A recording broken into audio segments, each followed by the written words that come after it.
ശോഭാസ് വേൾഡിലേക്ക് എല്ലാവർക്കും സ്വാഗതം. ഇന്ന് തിരുവാതിര ദിവസമല്ലേ, ഇന്നൊരു തിരുവാതിരപ്പുഴുക്ക് ഉണ്ടാക്കാമെന്ന് വിചാരിച്ചിട്ട് അതിനുള്ള സാധനങ്ങളാണ് ഇത്.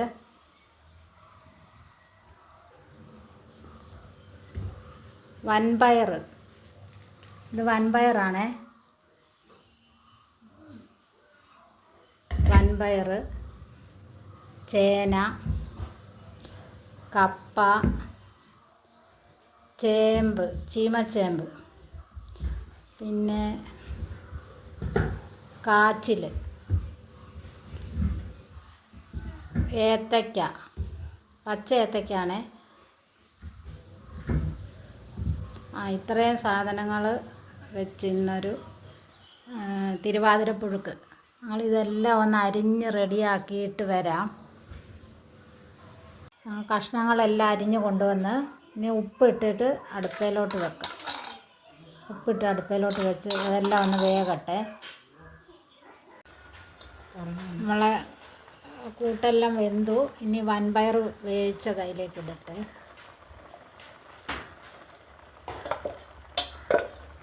പയർ വേവിച്ചിട്ടു.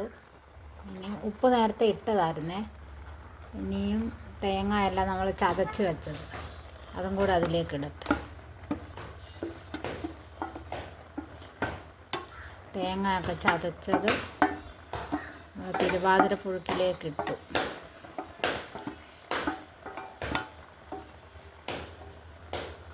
ഇനി ഒന്ന് ചൂടായിക്കോട്ടെ. ചൂടായിട്ട് ഇളക്കിയെടുക്കാം. അരപ്പൊന്ന് ചൂടാക്കാം.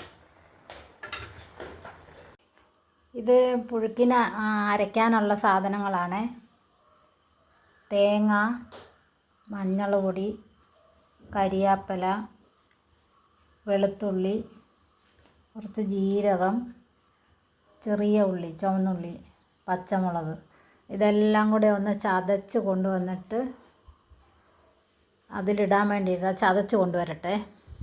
ഇനി അതിൽ കുറച്ച് വെളിച്ചെണ്ണയും കൂടെ ഒഴിച്ചിട്ട് നമുക്ക് കുഴച്ചിട്ടെടുക്കാം.